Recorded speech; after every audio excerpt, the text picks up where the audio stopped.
bienvenue dans cette nouvelle chronique du All Geek.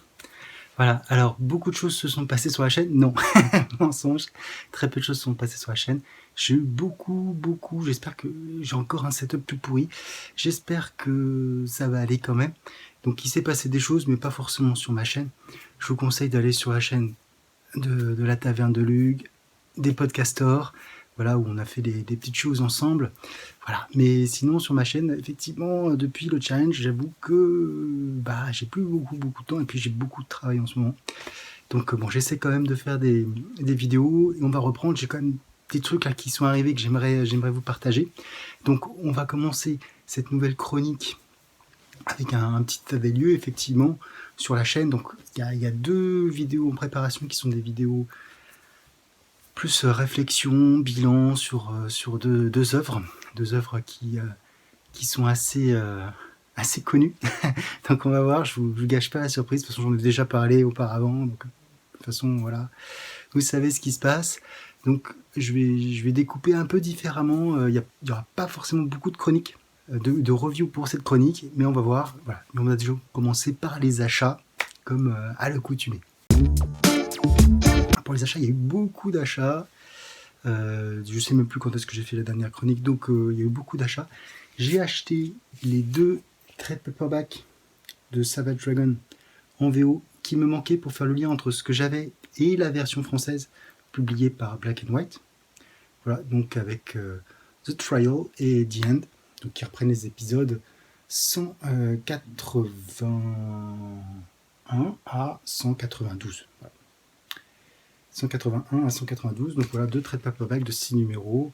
Donc comme à l'accoutumée, c'est du Savage Dragon. Donc des planches qui sont toujours très inspirées de Kirby. Donc là, on est encore dans la période où Dragon, le père, est encore là, avant qu'il passe vraiment la main à son fils. C'est une histoire un petit peu compliquée parce que du coup, là, le dragon, en fait, on connaît ses origines. Donc il retrouve son peuple, ce qui se passe, etc. Et en même temps, avec ce qui s'est passé juste auparavant, il y a eu plein de choses qui se sont passées. J'essaie de vous montrer une planche pas trop moche, mais du coup pas trop sanglante non plus. Je vais peut-être prendre l'autre tome. Il sera peut-être... parce que je me souviens d'une très belle planche, mais je ne vais pas la retrouver parce que forcément, voilà. Toujours dans cette idée de double planche, voilà, assez kirbyesque, avec justement Daredevil. Ah bah oui, Daredevil, le premier Daredevil qui avait été trouvé, du coup, est-ce que j'ai une belle planche avec Daredevil? Ce Daredevil de l'univers du dragon, chez Image, voilà, puisque... non, je ne veux pas trouver, parce que forcément, comme d'habitude, vous savez, je ne fais pas de préparation. Donc voilà, donc 2 tomes qui relatent les aventures du dragon, ce qui va se passer, son procès, avec des scènes vraiment pas mal. Franchement, il y a vraiment des planches qui sont toujours très sympathiques, de l'action, et puis le dragon, on voit bien que c'est le héros, mais vraiment il est faillible, il fait des décisions qui sont pas bonnes, et là du coup il va vraiment payer assez cher ses décisions. Voilà, donc ça reste toujours très intéressant. Larsen a des fois des bons côtés et des mauvais côtés. Là, je trouve que ces épisodes sont mieux que ceux qui après. Et comme je vous l'avais dit, moi j'ai beaucoup de mal encore avec Malcolm. J'arrive pas trop à trouver des atomes crochus. C'est vraiment, pour moi, le personnage, c'est vraiment Dragon, le personnage principal. Voilà. Et même là où il va pour arriver à la situation qu'on connaît en France. Donc voilà, je trouve qu'il est vraiment plus intéressant. Mais bon, c'est comme ça, hein. J'ai grandi avec d'une certaine manière, donc je suis quand même assez attaché à ce personnage, donc c'est assez logique. Bon, après, qu'est-ce que j'ai pris d'autre? J'ai pris deux ouvrages dans la collection à petit prix d'Urban, Batman Terre 1 et The Dark Knight Returns. The Dark Knight Returns parce que je l'avais lu, c'est une œuvre qui quand même a marqué. Et puis voilà, c'est le Frank Miller qui retourne sur un Batman vieillissant, Est-ce qu'on a la planche, la fameuse planche iconique? Voilà, c'est là où il revient. Il dit qu'il a plus 40, 30, mais 20 ans sous la pluie. Voilà, avec cette couverture qui aussi. Alors bon, je regrette toujours, moi ce sont les premiers que j'achète dans cette collection, je regrette toujours cette petite pastille là, je trouve ça très moche. J'ai constaté aussi que finalement ces tomes étaient beaucoup plus petits que les autres, donc je pense qu'ils vont peut-être aussi mieux tenir. Parce que effectivement ils sont assez fins en fait par rapport aux éditions précédentes où j'ai l'impression que c'était des énormes pavés. Là on est sur une collection où il y a un peu moins de... C'est 4 épisodes pour Dark Knight Returns. Voilà, donc Frank Miller, 86, et Klaus Johnson. Donc c'est ça. Hein. Donc voilà, donc ça reste quand même quelque chose que j'apprécie beaucoup, qui a changé pas mal l'univers de Batman après. Et toujours, on en avait parlé avec le podcaster, avec l'ami Onmad Stéphane, de Batman Terrain. Donc je me suis dit, voilà, je tente l'aventure Batman Terrain. Peut-être que les 2 et 3 sortiront l'année prochaine et encore l'année suivante, on verra. S'ils font la complète, comme on peut faire sur Black Knight, où il y a eu le tome 2 qui est sorti l'année dernière et le tome 1 qui est sorti l'année d'avant.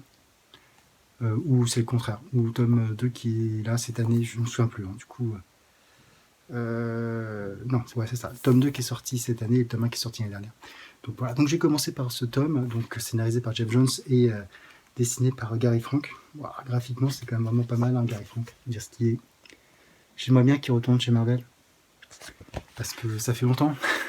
Parce que je suis sûr qu'on lui trouverait des projets. Mais bon, alors c'est une vision, forcément une terme alternative de l'histoire de Batman. Il y a des choses qui m'ont assez intéressé, d'autres qui m'ont un peu troublé. Stéphane nous avait fait la remarque, mais effectivement, comme il n'a pas les pupilles, on voit ses yeux, ce qui donne des choses assez intéressantes. C'est un Batman qui... on peut faire le parallèle avec Year One, un Batman qui débute. Alors là, je suis un peu gêné, parce que du coup, dans Year One, il y avait quand même toute une préparation mentale et physique pour atteindre ce rôle. Un Alfred très différent ici aussi, voilà. Donc c'est une réécriture, mais Year One, il y avait quand même pas mal de choses aussi. Donc je sais pas. En tout cas, je l'ai lu. C'est une histoire qui se veut complète sur cet univers. Hein. Alors c'est en 3 tomes. Hein. Est-ce que je vais trouver une belle planche avec le Batman? Forcément que non. Forcément non. Vous connaissez l'habitude. À chaque fois que je cherche quelque chose, je ne le trouve pas. Parce que voilà, mais il y a pas mal de choses qui sont assez intéressantes. C'est une scène qui ne spoile rien avec les chauves-souris, effectivement. Voilà. Après, c'est agréable, mais je m'attendais à peut-être autre chose. Alors, je veux voir comment ça se développe, parce que moi, si c'est en 3 tomes, il doit y avoir une histoire qui, au moins sur le deuxième, parce que le 3e tome a mis beaucoup de temps à sortir. Donc, au moins sur les 2 premiers, voir comment ça se goupille et voilà. Mais je suis un petit peu mitigé sur ce tome. Je pensais que ça allait être vraiment un cran au-dessus. Alors, peut-être que je m'en attendais trop. Et du coup, quand je le relirai avec le 2, je reverrai aussi un petit peu tout ça en perspective. Et du coup, je complète, hein, parce que là aussi, hein, alors, ouais, il y a 6 épisodes. Je sais plus combien d'épisodes là-dessus, mais voilà, ça reste quand même un tome assez fin aussi. Hein. Voilà, on est sur des tomes qui sont beaucoup plus fins cette année. Tant mieux, ou pas, je sais pas. Peut-être qu'ils seront plus de meilleure qualité, plus qualitatifs. Enfin, voilà. Autre achat que j'ai pu faire aussi, toujours en ce moment. Donc j'ai complété mes Conan chez Hachette avec toute la partie King Conan. Voilà, avec la citadelle écarlate. Phénix sur l'épée. En fait, on devrait commencer par Phénix sur l'épée, puis la citadelle écarlate, ça serait plus logique peut-être. Voilà, Phénix sur l'épée qui est la première nouvelle de Conan par Howard, qui est une reprise de Par cette hache je règne, une histoire de Kull, dont la fin est totalement badass. Là, cette histoire de Conan est bien, forcément. En plus, scénarisé par Timothy Truman avec Thomas Giorello, mais c'est juste des planches de folie, en fait. Il nous fait des planches, alors je regrette juste le papier qui, à mon avis, comme c'est du papier un peu papier mat, ça absorbe un peu les couleurs, et du coup je pense que les noirs les contrastes sont pas assez, des contrastes des noirs sont pas assez forts. Du coup, on peut manquer un petit chose. Mais voilà, on a des planches, mais voilà, Totamon, là, il fait flipper, Totamon. Voilà, il est là, il est dans la place. On a des scènes de bagarre, mais absolument dantesques. Regardez ces planches, ces doubles planches. Elles sont géniales. Et du coup, Timothy Truman reprend bien le principe des chroniques némédiennes, puisque à chaque début d'histoire, on voit un Conan, comme je vous l'ai montré, vieillissant, avec un scribe qui va noter ses chroniques, et donc il va lui raconter le phénix sur l'épée, la citadelle écarlate. Il va lui raconter aussi l'heure du dragon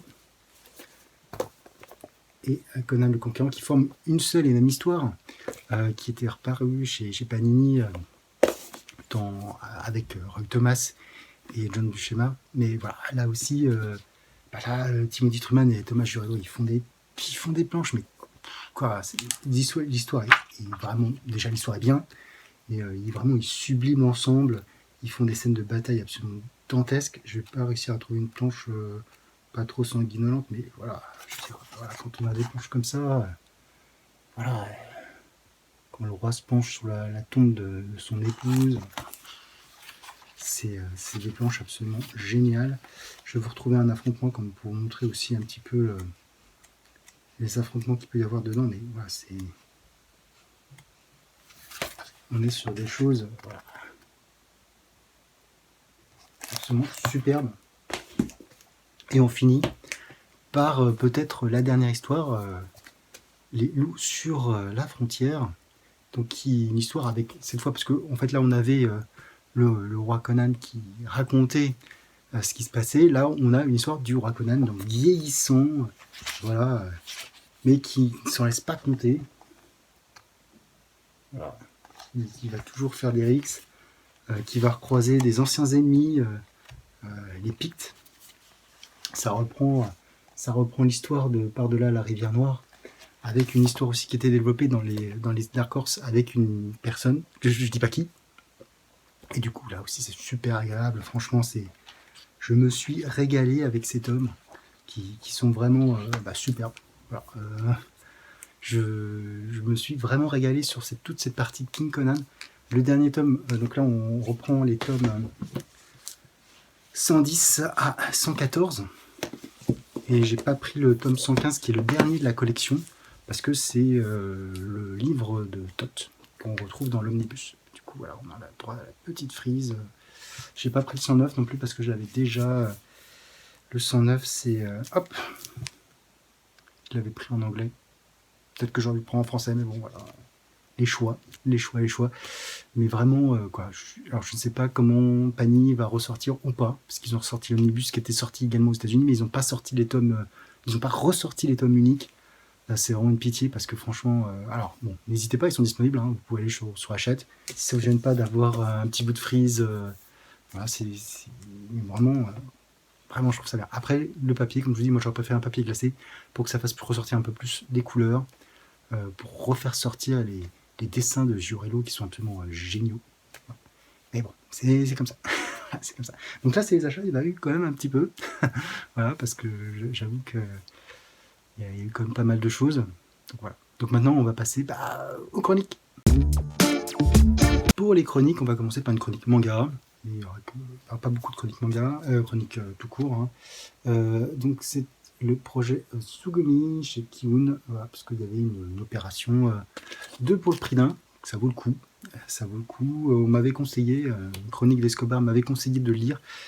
Donc de quoi ça parle, ce Tsugumi Project de Ipatu, pardon. Ipatu, donc en fait dans un Japon, donc le Japon a été détruit par une arme. Le Japon est une zone de non-droit. Et il y a des rumeurs comme quoi, donc il est irradié, comme quoi il y aurait une arme secrète qui serait, et donc les autres pays essayent de trouver, donc ils envoient des hommes pour essayer de chercher, et donc là, notre héros, Léon, va être envoyé au Japon pour trouver. Alors, on a quelques planches au début en couleur, que j'essaie de vous montrer, qui sont plutôt pas mal. Alors graphiquement, c'est quand même vraiment pas mal. Alors, voilà, ça c'est les quelques planches couleurs, après on passe en noir et blanc, mais on a quand même des dessins qui sont vraiment bien, qui sont assez fouillés, assez détaillés. Donc sur un monde post-apocalyptique, hein, forcément. Donc Léon, il arrive, il va devoir forcément, ça se passe mal. Donc l'atterrissage se passe pas bien. Ils ont 1 an pour récupérer des informations, remettre et tout, et arriver au point de contrôle. Voilà. Et donc ils tombent sur des singes mutants, un certain nombre de choses, et surtout une espèce de petite fille avec des pattes d'oiseau, voilà, avec laquelle il va se lier d'amitié. Voilà. Et donc lui, au cours de sa mission, il va essayer de trouver les informations par rapport à cette arme, essayer de comprendre comment ça se passe. Il va trouver un compagnon d'infortune, Doudou, en français. Voilà. Et qui est un français qui est pas hyper sympathique, qui est plutôt centré sur lui-même et sa survie, qui n'est pas vraiment le compagnon idéal. Voilà. Alors j'avoue que certaines scènes, alors j'ai à la fois aimé et pas aimé ce manga.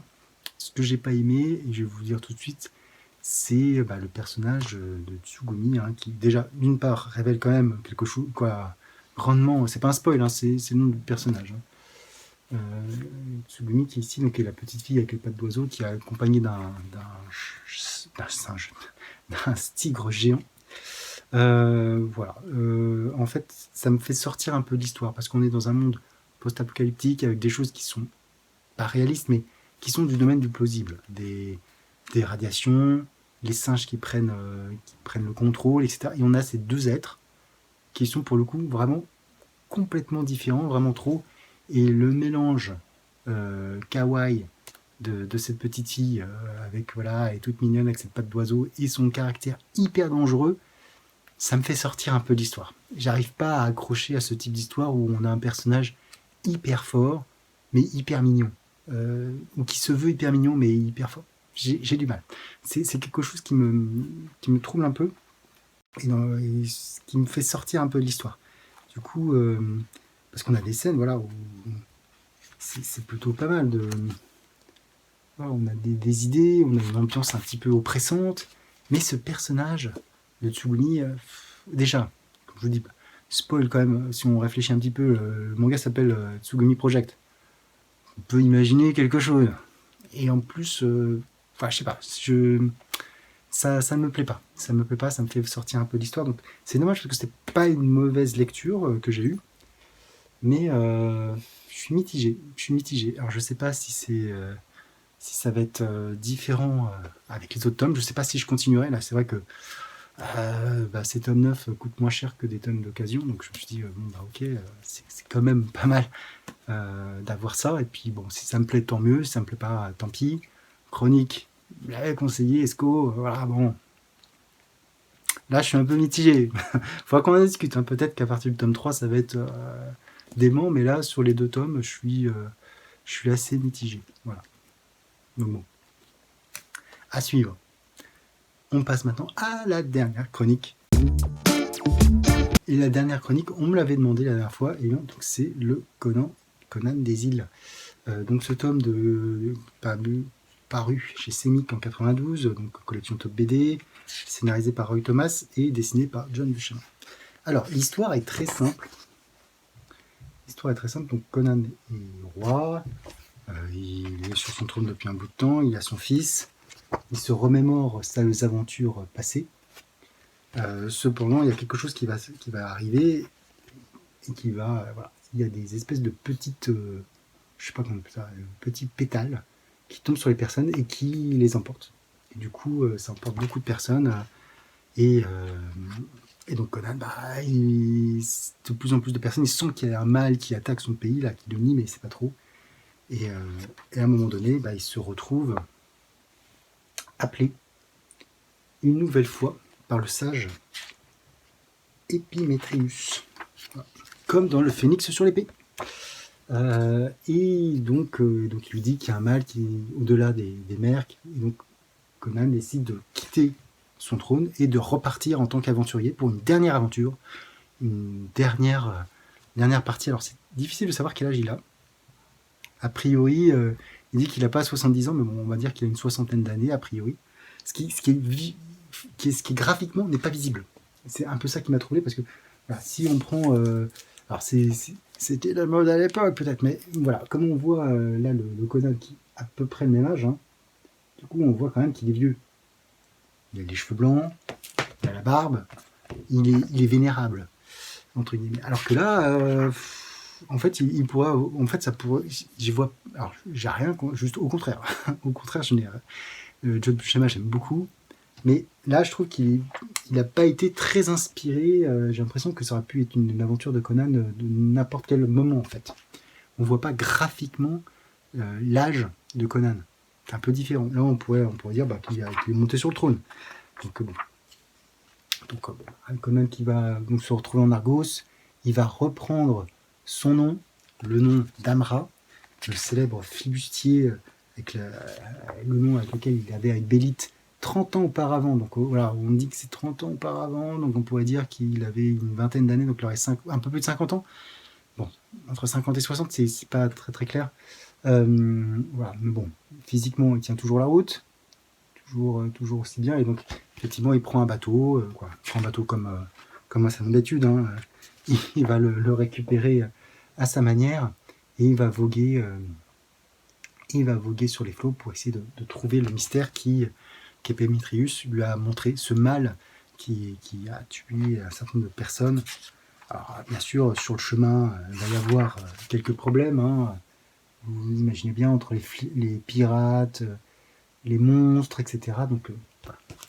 Conan va vivre un certain nombre d'aventures avant d'arriver à la fin de cette histoire. C'est plaisant à lire, vraiment. Je me suis pas ennuyé. Il y a pas mal de mystères, pas mal de choses qui finalement sont très intéressantes, parce que dans le monde de Conan, voilà, on a le pays, on a un peu de mer avec les côtes, etc. Mais du coup, on ne sait pas s'il y a d'autres pays, s'il y a d'autres choses. Et c'est vrai que là, on découvre un autre monde, il découvre une carte, et d'où le nom de l'histoire de Conan des îles. Voilà, donc c'est assez intéressant sur le principe. Les auteurs savent ce qui marche, hein. Les deux artistes sont rodés sur le personnage, donc ils savent exactement où appuyer. Même si je pense qu'ils auraient pu, sur certaines choses, appuyer un peu plus. Je vais essayer de pas vous spoiler, mais il reste des monstres géants, des trucs, c'est terrible. Ouais, est-ce que je vais trouver une planche assez sympathique? Je sais pas. En fait, j'ai du mal à trouver des planches pour illustrer un peu mon propos, mais voilà. Conan, il se bat contre des monstres géants, voilà, toujours aussi contre des religieux fous avec qui vénèrent des dieux maléfiques. Donc un certain nombre de choses comme ça. Donc c'est pas mal. C'est pas mal, ça fait le taf. Ce petit album a fait vraiment le taf. Voilà. Mais je ne peux malheureusement que faire la comparaison avec les choses un peu plus actuelles. Et c'est vrai que alors, a priori, je pense qu'ils ont. Mais si les auteurs de Dark Horse avaient refait cette histoire, je pense que ça aurait été pas mal aussi. Voilà. Je dis pas que ça aurait été mieux, ça aurait été différent en fait. Cette histoire, elle a été faite dans les années 80, que je vous dise pas de bêtises. Je sais plus s'il y avait un petit truc copyright 82, 88. Ouais, ça a peut-être été dans les années 80 en tout cas. Je sais plus exactement ce que. Il faudra que je retrouve les références. J'ai aucune idée des références. Mais voilà, donc ça reste intéressant. Mais je me dis mince, ça aurait pu être un peu plus. Enfin, en tout cas, après c'est normal. Hein, 30 ans d'écart, les histoires ont leur qualité et leurs défauts. Voilà. Comme je disais, j'aurais préféré avoir un Conan un peu plus barbu, un peu plus vieux, pour qu'on puisse sentir un peu le danger. Là, on a l'impression que c'est fini. Voilà. Mais sinon, ça reste bien. C'est du Conan. Moi, j'en mange, ça me fait plaisir. Voilà. C'est quand même assez sympathique. Et bien, sur ce, cette chronique du Old Geek est terminée. Si vous avez apprécié, n'hésitez pas à liker, n'hésitez pas à commenter pour si vous avez lu, si ça vous intéresse, si vous n'avez pas eu les mêmes avis que moi, hein, sur Tsugumi Project ou sur Conan, etc. N'hésitez pas à suivre les chaînes des podcastors et de la Taverne de Lug, hein, pour les lives qu'on fait assez régulièrement. Et si ça vous plaît d'être sur ma chaîne, n'hésitez pas à vous abonner, c'est gratuit, ça fait plaisir. Et sur ce, je vous dis ciao.